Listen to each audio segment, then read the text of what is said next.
આજે આપણે સમજવાનું છે ગણિતમાં ધોરણ 6 નું ચેપ્ટર જે 3 નંબરનું સંખ્યા સાથે રમત. મિત્રો આજે આપણે સમજવાનું છે અવયવ અને અવયવ વિશે. સૌથી પહેલા આપણે સમજીશું અવયવ. તો અવયવ કોને કહેવાય? તો મિત્રો યાદ રાખો કે એવી સંખ્યા જે સંખ્યા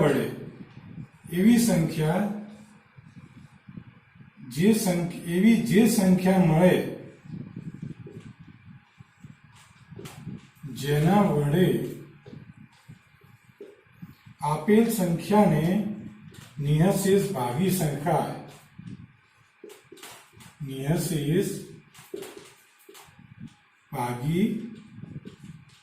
શકાય. બરોબર છે. આવી તમામ સંખ્યાઓ તે સંખ્યાનો અવયવ કહેવાય. મિત્રો યાદ રાખો, એવી સંખ્યા જે મળવી જોઈએ, જે સંખ્યા આપેલ સંખ્યા છે એને નિઃશેષ ભાગી શકાતી હોય. જેમ કે મિત્રો આપણે જોઈએ કે માની લો કે 24, બરોબર છે. તો 24 છે, તો 24 ને જો મિત્રો 1 વડે નિઃશેષ ભાગી શકાય કે 1 ગુણ્યા 24 કરો તો 24 આવે છે જવાબમાં. પછી 2 વડે ભાગી શકાય છે, 2 ગુણ્યા 12 કરશો તો 24 આવશે. પછી 3 વડે ભાગી શકાય છે, 3 ગુણ્યા 8 કરો તો પણ 24 આવે છે. પછી 4 વડે ભાગી શકાય, 4 ગુણ્યા 6 કરો તો પણ 24 આવે છે. મિત્રો ફરીથી જો 5 વડે કરશું તો નહીં ચાલે, 6 વડે ભાગ ચાલે છે. અહીંયા મિત્રો 6 આવી ગયા છે, પછી 8 આવી ગયા છે, 7 વડે ભાગ નહીં ચાલે, પછી 12 છે, 24 છે. તો મિત્રો 24 ના અવયવ કઈ રીતે લખાય છે? સૌથી પહેલા મિત્રો અહીંયાથી લાઈન શરૂ થાય છે. તો પહેલા કેટલા આવશે? 1, પછી આવે 2, પછી આવે 3, પછી આવે 4, પછી મિત્રો અહીંયાથી ઊંધી લાઈન શરૂ થશે, 6 થી ચાલુ થાય, પછી 6 આવશે, પછી અહીંયા 8 આવે છે, પછી અહીંયા 12 આવશે, પછી અહીંયા 24 આવશે.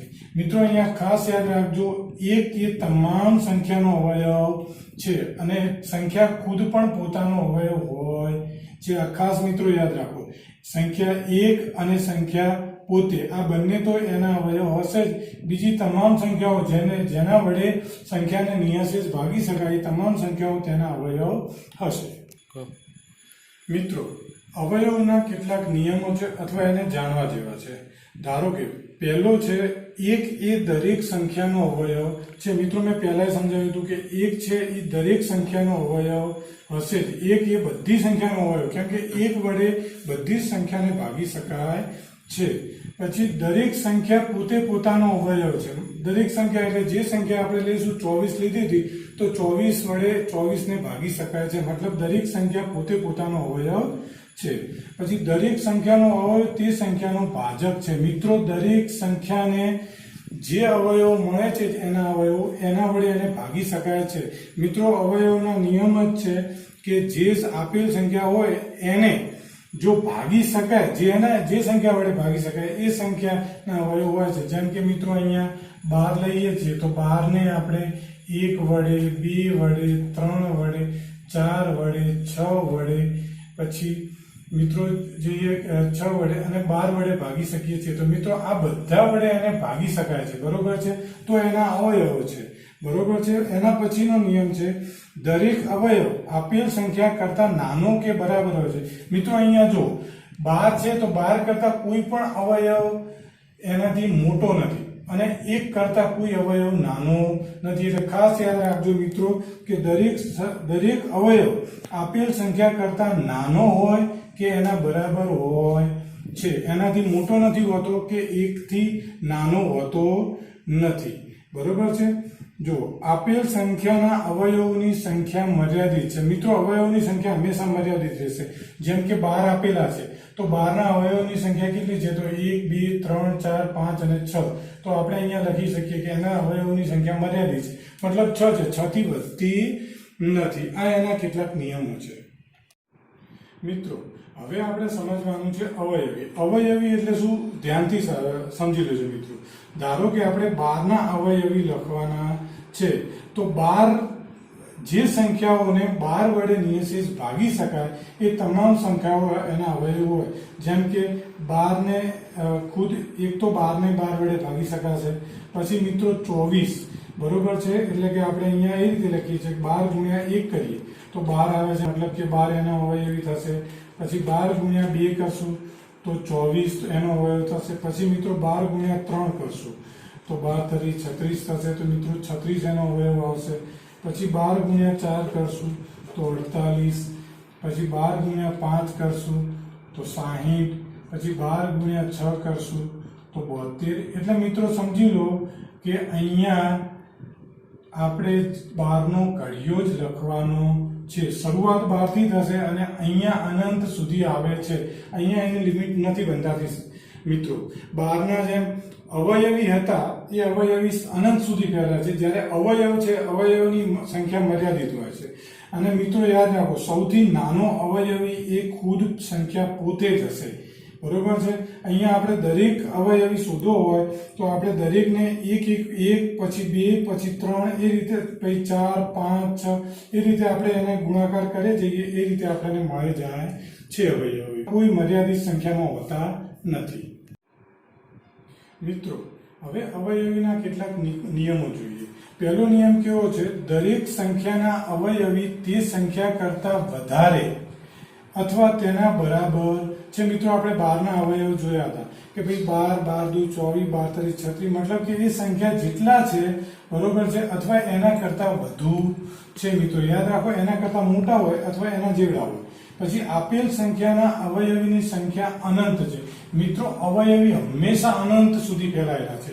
અવયવીની સંખ્યા મર્યાદિત નથી. અને ત્રીજો નિયમ છે દરેક સંખ્યા પોતે પોતાનો એક અવયવી છે. મિત્રો અહીંયા યાદ રાખો, દરેક સંખ્યા પોતે તો પોતાનો એક અવયવી હોય જ છે. એમાં કોઈ મિનમેક નથી. અવયવ હોય કે અવયવી હોય એ પોતાનો એક અવયવ હોય જ છે કે અવયવી હોય જ છે. અહીંયા એક આપણે ઉદાહરણ લઈએ છીએ કે 12 ના અવયવ અને અવયવી બંને લખવાના છે. મિત્રો જોઈએ, સૌથી પહેલા આપણે અવયવ લખીએ છીએ. મિત્રો અવયવ એટલે શું? તો 12 ને જે સંખ્યાઓ વડે ભાગી શકાય છે તે તમામ સંખ્યાઓ. તો સૌથી પહેલા મિત્રો 1 તો આવશે, કેમ કે 1 ગુણ્યા 12 કરીશું તો 12 જવાબ આવશે. પછી 2 ગુણ્યા 6 કરશું તોય મિત્રો 12 આવે છે. પછી 3 ગુણ્યા 4 કરશું તોય મિત્રો જવાબ 12 આવે છે. હવે મિત્રો જુઓ, આ બધામાં જવાબ તો 12 જ આવે છે. બરોબર. 3 ગુણ્યા 4 કરશું તો 12 આવશે. બરોબર. હવે સૌથી પહેલા આપણે અહીંયાથી સ્ટાર્ટ કરશું. પહેલા 1 લખશું, પછી મિત્રો નીચેનો 2 આવશે, પછી મિત્રો 3 આવશે. આટલે પૂરું થશે. પછી મિત્રો અહીંયાથી ઉપરની સાઈડના તમામ અવયવ લખશું, એટલે કે અહીંયાથી ચાલુ થશે આ 4 થી, એટલે કે અહીંયા 4 આવશે, પછી અહીંયા 6 આવે છે અને પછી છેલ્લે છે મિત્રો 12 આવે છે. એટલે કે સૌથી મોટામાં મોટો અવયવ એનો થાય છે 12, નાનામાં નાનો અવયવ થાય છે 1. હવે મિત્રો અવયવીની વાત કરીએ તો અવયવી કેટલા હશે? તો મિત્રો સૌથી પહેલા તો 12 ના અવયવી લખવાના હોય તો મિત્રો સૌથી સાદી રીત છે કે 12 ગુણ્યા 1 તો કેટલા આવશે મિત્રો? 12. પછી 12 ગુણ્યા 2 તો 24. પછી 12 ગુણ્યા 3 તો 36 અને 12 ગુણ્યા 4 તો 48. મિત્રો આ રીતે એની સંખ્યા સળંગ આગળ ચાલી જશે. એટલે કે મિત્રો 12 છે, 24 છે, 36 છે, 48 છે, પછી આગળ અનંત સુધી મિત્રો આવી જાય છે. આમાં માત્ર એક જ યાદ રાખવાનું છે કે 12 ના અવયવોમાં સૌથી નાનામાં નાનો અવયવ તે સંખ્યા પોતે જ છે અવયવી. યાદ રાખજો મિત્રો, 12 ના અવયવીમાં તે સંખ્યા પોતે જ રહેશે, બીજા કોઈ રહેતા નથી. જ્યારે અવયવની વાત કરીએ તો સૌથી મોટામાં મોટો અવયવ છે 12 નો, એ 12 ખુદ પોતે સંખ્યા ખુદ જ રહેશે. પછી મિત્રો અવયવ છે એની સંખ્યા નિશ્ચિત છે, એટલે કે મિત્રો અહીંયા 1 2 3 4 5 ને 6 છે. તો મિત્રો આપણે અહીંયા 6 સંખ્યા પૂરતી લખી શકીએ, 6 જ આવે, અવયવ 6 જ હશે. જ્યારે અવયવીની સંખ્યા કોઈ નિશ્ચિત નથી. અહીંયા મિત્રો અનંત છે, કોઈ સંખ્યા નિશ્ચિત નથી. પછી મિત્રો 12 ના જેટલા અવયવો છે એ તમામ અવયવો વડે 12 ને નિયશેષ ભાગી શકાય છે. અને અહીંયા અવયવીમાં એનાથી ઊંધું અવયવી જેટલા છે એને 12 વડે નિયશેષ ભાગી શકાશે. મિત્રો યાદ રાખજો, અહીંયા અવયવ દ્વારા 12 ને નિયશેષ ભાગી શકાય છે અને અહીંયા અવયવીમાં 12 વડે અવયવીઓ નિયશેષ ભાગી શકાય છે.